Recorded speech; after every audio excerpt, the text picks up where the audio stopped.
Om Swastiastu.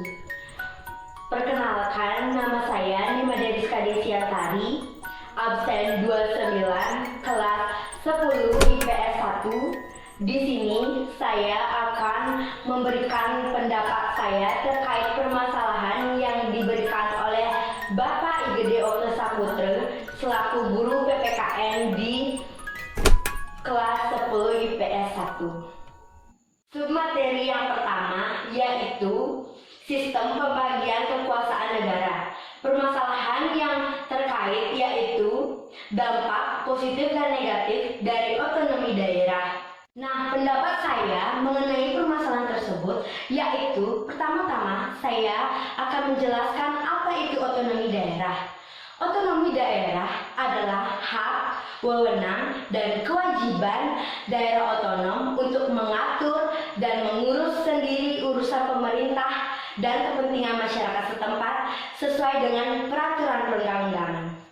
Nah, jadi ada juga pelaksanaan otonomi daerah di Indonesia didasarkan hukum dan undang-undang yang berlaku, yaitu yang pertama ada Undang-Undang Dasar 1945 Amandemen kedua Pasal 18 ayat 1 sampai 7, Pasal 18A ayat 1 dan 2, dan Pasal 18B ayat 1 dan 2.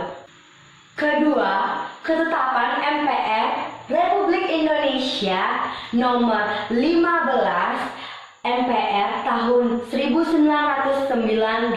Nomor 3, ketetapan MPR Republik Indonesia nomor 4 MPR tahun 2000. Yang keempat, Undang-Undang nomor 32 tahun 2004. Dan yang terakhir, yang kelima, ada Undang-Undang nomor 33 tahun 2004. Nah, jadi setiap perbuatan atau permasalahan pasti ada saja dampak positif dan negatifnya. Sama seperti otonomi daerah.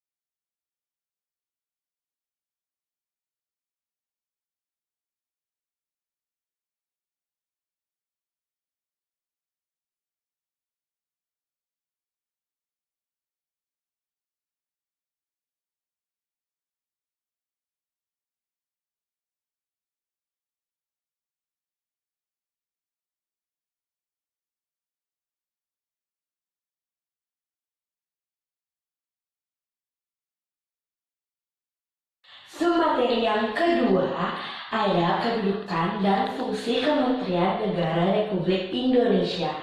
Permasalahan yang terkait yaitu reshuffle kabinet sebagai sebuah politik transaksional dan kegagalan hak prerogatif presiden dalam memilih para menteri.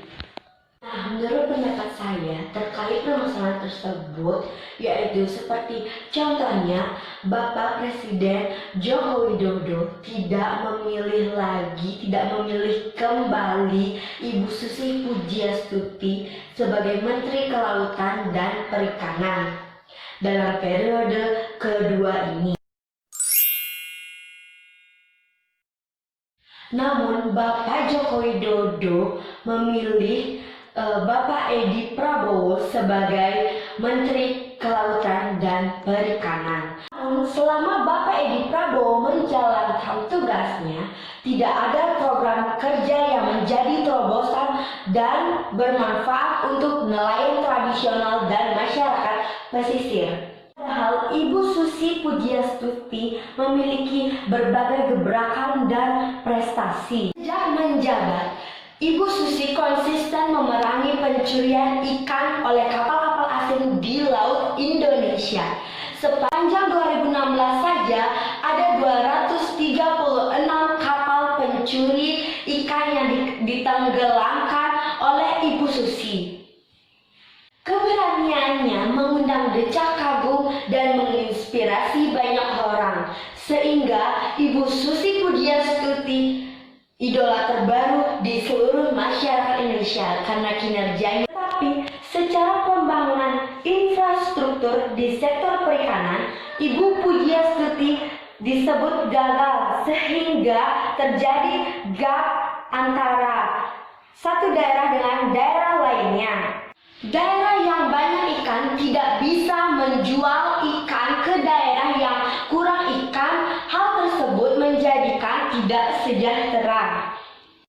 Dan semateri yang terakhir ada nilai-nilai Pancasila dalam penyelenggaraan pemerintahan. Hal yang terkait yaitu banyaknya kejadian tidak terpasangnya atau dibaliknya foto presiden dan wakil presiden serta Pancasila di dalam sebuah instansi. Nah, menurut pendapat saya mengenai permasalahan tersebut, jika tidak terpasangnya foto presiden dan wakil presiden, seperti contohnya di sekolah.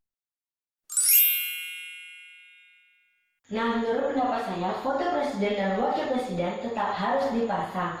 Bagaimanapun itu, karena presiden dan wakil presiden adalah panglima tertinggi di negara kita, yaitu Republik Indonesia. Nah, ini juga kewajiban kita sebagai ASN. Presiden dan wakil presiden itu juga pemimpin kita, jadi kita tetap harus memasang foto presiden dan wakil presiden. Setidaknya kita bisa menghargai dan menghormati jasa mereka. Nah, dengan pemasangannya juga harus benar dan tidak boleh tertukar ataupun terbalik. Nah, sekian pendapat dari saya menurut permasalahan-permasalahan tersebut. Jika ada tutur kata yang salah, mohon dimaafkan. Akhir kata, saya tutup dengan salam Santi. Om Santi, Santi, Santi, Om.